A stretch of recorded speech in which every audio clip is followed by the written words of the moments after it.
Welcome to a special edition of Conversations. This is an evening edition. Every week we sit down with a member of the congregation, community, or perhaps even from the sports world to discuss the current state of affairs. My name is Jason Plotkin, and we're happy to have you. One of the key components of what we've done starting with this weekly program is highlight nonprofits and or Jewish organizations in the community that our viewers may not know about. I feel that this exposes the work of these groups within our community, but also provides an example of what we've all learned during the pandemic. Sharing is important, right? So with that, I'd like to welcome Randy Czarlinsky, the Regional Director of AJC Houston. AJC's mission is to enhance the well-being of the Jewish people in Israel and advance human rights and democratic values in the United States and around the world. Randy, welcome to the show. How are you today? Good. Thanks for having me, Jason. Hope you and your family are well. As your son starts preschool. Yeah, my son will be starting preschool at Becker School shortly, and that will be a change of pace for all of us. We've kind of all gotten into our routines, you know what I mean? So, so Randy, before we learn what AJC is, both locally here in the Houston area and beyond, can you share with us, for our audience that may not know you, a bit about your background before coming to AJC here in Houston? Sure. Thanks again, Jason.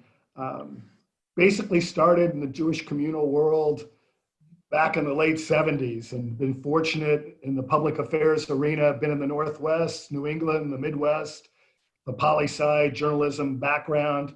And sadly, today's journalism isn't about news and isn't about issues. It's more revenue and how many people are watching. And then, what were you doing before you came into AJC specifically? I believe you were in, North Carolina? Right. Fortunately, came to Texas in '91 and left for 4 years to run the Jewish Federation in Charlotte, North Carolina. Came back in 2006 and been with the American Jewish Committee since then. You're going through it early, Jason. You've got to, as your son starts preschool, they grow up fast. Both of mine are in college and grad school right now. Well, so now let's talk about American Jewish Community, or as we call them, AJC. American Jewish Committee, sorry, AJC. So if we're 30,000 feet up in the air, and I'm sure you've done this numerous times previously, tell us about your organization and its role here in the Houston area. Well, one, it's great to be at 30,000 feet because that's a little bit more time to discuss what AJC is as opposed to the 10-second elevator speech, which is almost impossible. As you outlined, AJC's human relations organization, it's one of the oldest human relations organizations in the United States, and it's heavily centrist, nonpartisan. So much of what, not just the Jewish community, but community at large, has somewhat become partisan in its nature, or you know what side they line up. And much of what AJC does is behind the scenes, whether it's with diplomats, elected officials, other influentials. It's really conversations in private. And I guess one quick example is today, El Al landed in the Emirates. There's peace between the United Arab Emirates and Israel. For over 2 decades, AJC's been taking small delegations to the Emirates, meeting with the leadership, the foreign minister, the ambassadors, various people in the Emirates, forging those ties that here's 20 years later, Israel and the Emirates have negotiated a peace treaty. Those are the types of things behind the scenes that take place. And just a reminder for our audience, we're actually recording this Monday, so if we ever refer to anything date-wise, this is airing Wednesday. And you can appreciate that as a fellow journalist, Randy, making sure that the date lines and the bylines match up. But, let's take a turn towards the pandemic, because I really think it's always important to talk about what organizations and people are doing during the pandemic. One of AJC's missions is working with Houston's faith and ethnic communities. I mean, obviously, as the pandemic hit, things really, anti-Asian rhetoric really became a big part of the equation. How did AJC here locally or perhaps nationally respond to that situation? Jason, you're correct. We've seen hate toward all ethnic and religious groups that are minorities throughout the country. And with COVID, the Asian community was especially hit hard. last November at Thanksgiving, AJC Houston created Community of Conscience, which is comprised of faith and ethnic leaders. Anybody in the community is welcome to be part of it. But it was launched last year at America's Table.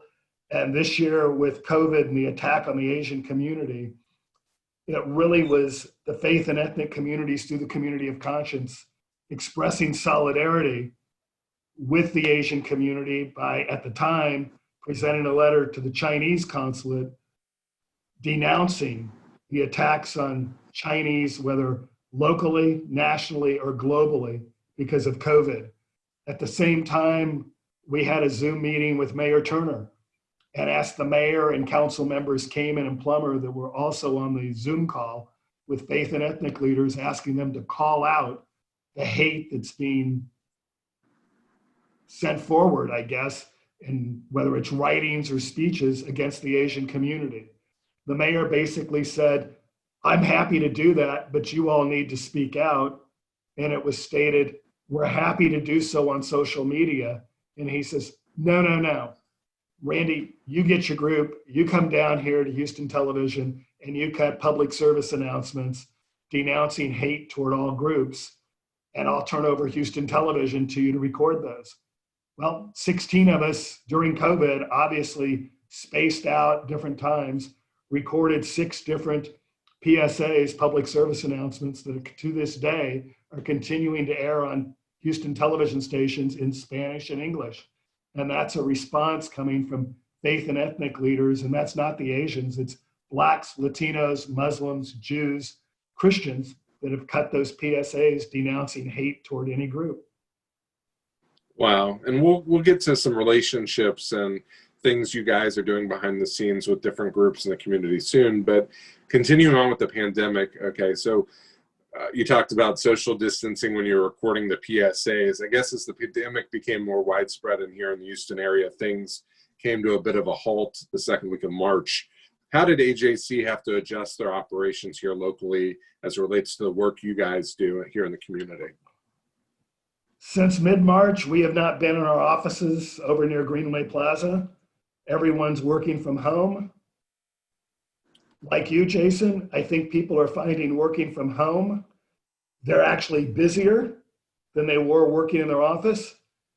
For us, we're not driving or asking leadership to drive 30 to 40 minutes to a briefing or a meeting. So that's over an hour saved, and you have that meeting for 30 minutes to an hour. Well, now you go to the next meeting or the next engagement where you're not spending half your day driving to and from a meeting. So it's actually, there's more engagement and more activities that have taken place from working at home. What's hard is the person-to-person contact. It's great to see you on the screen, but nothing replaces that face-to-face contact and interaction. I think how we adjusted, we just completed with the Department of Justice, with the Boniac Center nationally, a houses of worship with the Department of Justice for grants that are available for security, for whether you're a mosque, a synagogue, or a church. That all took place via Zoom. That probably wouldn't have happened without the pandemic, because there wouldn't have been, you might have done a briefing, might have invited somebody in. The same thing happened with our Community of Conscience town halls on the Black historical experience in Houston since the 60s, as well as social inequalities that are going on in the Black community compared to other communities. We had over 500 people register for 2 of those Zoom webinars. If we would have done that at Emmanuel or another congregation, maybe 100 people, 120 people would have shown up. Instead, people are at home. They're looking to be able to engage in something of substance. And from across the community, people tuned in. And I hopefully they're finding that our conversation is something of substance as well and are tuning in by the numbers. But, you know, I think you kind of given the groundwork for my next question. You mentioned that if you did something in person, you get 100, 125, something like that. And then going online, you get huge numbers. I mean, I presume that this is something of many things that are going to stick going forward that we're learning from the pandemic. Definitely. I mean, we're finding whether it's a member of Congress or a consul general or even an ambassador, instead of 5 to 10 people going to that meeting, you're having 15, 20, 35 people join that conversation and interacting. Once the pandemic, whenever it ends, or a vaccine's available that's working, maybe people do breakfast, lunch, and dinners as a group. But I think for meetings, I'm not sure people go to meetings again. It'll be by Zoom. I mean, it's a lot easier for somebody to Zoom in as opposed to, once again, driving around the neighborhood or driving down 59 or 610 and going, gee, I'm stuck in traffic, I'm not showing up. It's a whole different world. It's a new normal, as Stephen Kleinberg calls it. Yeah, and Stephen Kleinberg is always on top of the things. And just be on the lookout for Emmanuel, folks. We will have one of Stephen Kleinberg's partners, coming to speak at a program soon. But let's talk about some of these relationships. So another thing we saw just before the pandemic, and unfortunately this feels like forever ago, there was a lot of anti-Semitic activity, not just in one community in the country, but in multiple communities around the country. AJC was involved here locally behind a Jewish Proud movement. Tell us about those efforts. You already alluded to one effort with the mayor earlier, and I know he was involved, as were some city council people and other faith-based leaders. Tell us about that. Tell us a bit about that program and how that came about. Well, the Department of Justice is noting that through the election, attacks and hate against Jews, Asians, Blacks, Latinos, and Muslims will continue to increase. The Jewish communities at the highest percentage of attacks, hate crimes, or just anti-Semitic incidents. Jewish and Proud was created, as you noted, Jason, of anti-Semitism at the time. AJC launched it internationally. We, as I noted, AJC's relationship focused. One of the members of our emerging Latino advocacy seminars texted and said, gee, Jewish and Proud, why don't you guys get City Hall lit up blue in solidarity? It didn't come from the Jewish community. It came from the Latino community feeling what's going on in the Jewish community and said, light up City Hall blue. Once again, behind the scenes, it was the day of inauguration, reached out to Abby Kamen as the new council member for District C and said, look, this is coming from the Latino community. And she said, give me 24 hours. In 24 hours, the city agreed to light up City Hall blue. And it was supposed to be a photo op. The next thing that happened, all of city council's coming, the mayor's showing up, and even Congresswoman Fletcher showed up. So it wasn't driven by AJC. It became word of mouth of City Hall turning blue and became a solidarity event. Wow, that's pretty impressive how quickly that came together, and obviously showed the community support behind a major issue that we as a Jewish community were experiencing. Building on the relationship piece, a few months ago, we had Sharik from the Mineret Foundation. I know you work with Sharik. Many in the Jewish community have worked with Sharik. So AJC is one of the key players in the Jewish-Muslim relationship, both locally and nationally. Houston, because it's a diverse city, because of the very strong bonds that tie us all together here in Houston, is really one of the hallmarks of that relationship, and Sharik is always talking about that. Tell us what you've seen are some of the common concerns that when you've sat at the table with members of the Muslim community, what are some of the common concerns that we have as a Jewish community that you're picking up from that conversation? Well, one, Sharik's our co-chair of our Muslim Jewish Advisory Council here in Houston. It's comprised of about 30 Muslim and Jewish leaders. There's 11 MJACs, if you will, that AJC created about 3 years ago on a national level with the Islamic Society of North America and AJC to have those advisory councils. AJC does not take reporting of hate crimes or anti-Semitic incidents. It's definitely advocacy, legislative focused, and members of the Muslim community and our MJAC have joined us at meetings with Lena Hidalgo's staff, the district attorney in Fort Bend, the county judge in Fort Bend.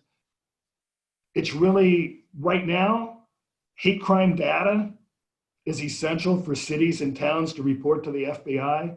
It's great that law enforcement keeps data, but if they don't report the information to the FBI, those communities are not eligible for federal grants for education as well as information.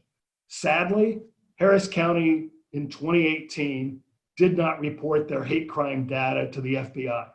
The city of Houston has. There's out of 60 cities in the United States, over 100,000 population, 12 cities are in Houston, not in Houston, my apologies. 12 cities are in Texas that have not reported hate crime data to the FBI. Even if it's zero, you report the data, you're eligible to apply for grants that are already allocated by the federal government for your education for law enforcement, for information to the community. It hasn't happened. For Harris County not to have reported is really shameful. And yes, it's been raised with members of Congress, and the Muslim Jewish group has met with the district attorney in Fort Bend. KP George, Fort Bend County does report. Other municipalities have not. And it's really that type of effort to really urge communities. Here we are as Muslims and Jews advocating for that data to be reported because it impacts everybody. That's just one example of trying to work together. Wow, that's fascinating, and I hope people that are watching know that if you are a victim of a hate crime or see a hate crime, it's important to communicate it. Obviously, the ADL is a good mechanism to get it to the Houston police if you don't know who to call, or even to the FBI. So there's processes, and we all play a role. And speaking of Houston's diversity, there's many countries that have a physical presence within our region. I think we all can speak to Houston as an economic machine in the international environment. And one of the things I've heard you talk about before is how the relationships you have with individuals that you interact with here in Houston, that may be a consul or some sort of relationship with this region, they've gone off to other critical roles for their countries. If you don't mind, share some of those examples and how those relationships play a role in the key work that AJC does. Sure. Houston's home to the third largest consular corps in the United States. There's 94 consuls here, over 45 are full-time diplomats. They get stationed here at various points in their careers. A few years ago, the Chinese consul general, her husband happened to be ambassador to Jordan. She ended up leaving here to become China's ambassador to Israel. She had never been to the Middle East. She was given 3 weeks notice that she was leaving Houston, going to Beijing, then going on to Israel. We met with her. She agreed to meet and really had a conversation about the Middle East and Israel. She shared she had had dinner with Secretary Baker 2 nights before, but wanted our assessment and our take on the region and on Israel. That's great. She's now at the embassy in Tel Aviv. And when AJC had delegations, including people from Houston going, they met with her at the embassy in Tel Aviv. The relationship continued. The same's happened. The most recent Indian Consul General here, Anupam Ray, is now the first assistant to the Foreign Minister of India back in India. That relationship was fostered here over 3 years. The relationship continues. The French Consul General is now the European Union ambassador to the Fiji Islands. There's still contacts with him. People continue climbing their foreign ministry ladder as they continue their careers. They have relationships with other diplomats, and whether it's ambassadors that come through. One example, I think, is AJC's Project Interchange, taking over 6,000 foreign leaders to Israel over the past 32, 33 years. One was the Azerbaijani ambassador to the United States. Literally 3 years ago this week, we were in Israel. Officially, he wasn't there. He was there to negotiate with the Israelis, Azerbaijanis' recognition of the state of Israel and Israeli recognition of Azerbaijan, and formally establishing diplomatic ties. Elon's become a friend. He's been to Houston 6 or 7 times over the past 5 years. He'll be participating in our diplomatic marathon next week. But once again, it's forging those relationships and those ties that make the difference and continuing to have those relationships.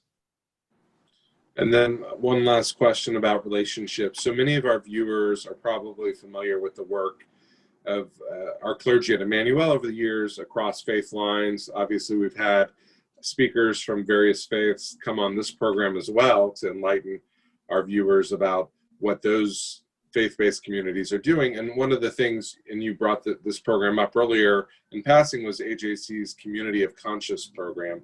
So it brings faith leaders across the spectrum together to make statements and discuss ways we can all proactively bring about change. Can you enlighten us about this program and maybe some of the marks of success that this program has accomplished?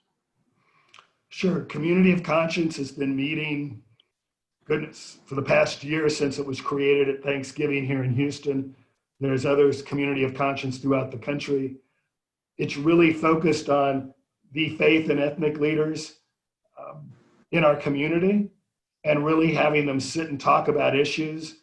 One, as you brought up, was the attacks on the Asian community. There was a letter expressed to the city and to the Chinese consulate that Blacks alone can't solve racism. The Asian community alone can't solve the attacks on the Asian community. Latinos cannot resolve on their own those attacks. Jews cannot solve anti-Semitism alone. Went down the list of showing we have to do this together, and having bishops at the table, rabbis at the table, leaders from the Black community, leaders from the Latino community and Muslim community, one, meeting each other, including the evangelical community. One, they hadn't sat down together around a table, get to know each other, much less work on issues together. So that's been a key focus. The town halls that were just held regarding the Black historical experience, sharing immigrant stories. It's just building the relationships. And right now, part of that's the Black-Jewish issue that's going on that I know Rabbi's been very involved with at Emmanuel, reaching out. AJC will announce this week a Black-Jewish Unity Week for the week of September 10th with the National Urban League. We relate to the Urban League very closely here with Judson Robinson, who's the CEO and president, doing engagement endeavors with them and not just have a nice press release about it, but really focusing on things we can work on together, whether it's understanding where the Black community is coming from. And if you talk to the young leaders in the Black community and the young members of the Jewish young leadership, it's a whole different take of what growing up is today versus what the established leaders have gone through. Yeah, and you'll have to send that information along. Obviously, I have a very vested interest in African-American or Black relationships with the Jewish population, and it's a big conversation point in my family. One last question before we go. I always like to end on a takeaway of some sort or a positive note. You and I both have journalism backgrounds, and clearly engagement is a large part of our work. So it would be wrong if I didn't give you an opportunity to share a way or two that people can get involved in AJC. And for those who are watching us on Facebook, I'm happy to include any links or information that you share in that post so people can see that information. So the floor is yours, Randy, to close this out. Well, once again, Jason, thank you for the time and the conversation. We've got our Southwest Diplomatic Marathon next week, engaging Ambassador Dirijian, the Azerbaijani ambassador, as I mentioned, plus 13 other consuls from every part of the globe, discussing from anti-Semitism, transatlantic relations, U.S. relations, the Middle East, that'll be taking place next week. We continue to engage congressional candidates, whether they're incumbents or open seats, on issues of concern to the Jewish community, and having those conversations. As just shared, the Black-Jewish issues are there, and to engage not just on the periphery, but to dig deep below the surface. And the Community of Conscience, been convening for America's Table, that was created in 2008 here in Houston, bringing the faith and ethnic communities together. With COVID, you can't meet this year. Graciously, KPRC Channel 2 has agreed to air it in prime time on Thanksgiving weekend. that we're working on. So once again, as AJC, being a centrist, nonpartisan organization, all sides are willing to sit down with us, whether it's Republican or Democrat, the evangelicals, the Black community, Latino, Muslim community, not seen as having a horse in the race, but really to deliberate and be able to discuss the issues and how we can all work together for a common purpose. Well, Randy, thanks again for coming on today. I really do appreciate the time. It's always a pleasure to talk to you, and I'm glad we could do so virtually today. Thank you, Jason. Appreciate it. Stay well, stay healthy, and enjoy your child in preschool. As I said, they grow up quickly. Well, I appreciate that. So again, thanks to Randy. Thanks to David Tanner, who you cannot see. I apologize if my cat Sammy made an appearance. I think she might have this week. So a reminder, next week, Wednesday, September 9th, our conversations will move back to the noon hour. We'll have Elise Huff, the CEO of Easter Seals Houston. And then Wednesday, September 16th, you'll want to tune in. We'll have Emanu alums, fellow Emanu alums of mine, Shelly Dresner of Temple Sinai in Atlanta and Scott Hertz of Congregation Rodef Shalom in New York City. Both of them have roles related to the High Holy Days, and we'll have a roundtable to discuss what our 3 large synagogues and 3 major metropolitan areas are doing. Should be interesting to hear what their priorities are. And as a reminder, if you've missed any episodes, you can catch them all on the Emmanuel YouTube channel. Again, we'll see you next week at 12 p.m. on the Emmanuel Facebook page and the Polar Chapel streaming. Thanks again for joining us, and we'll see you next time.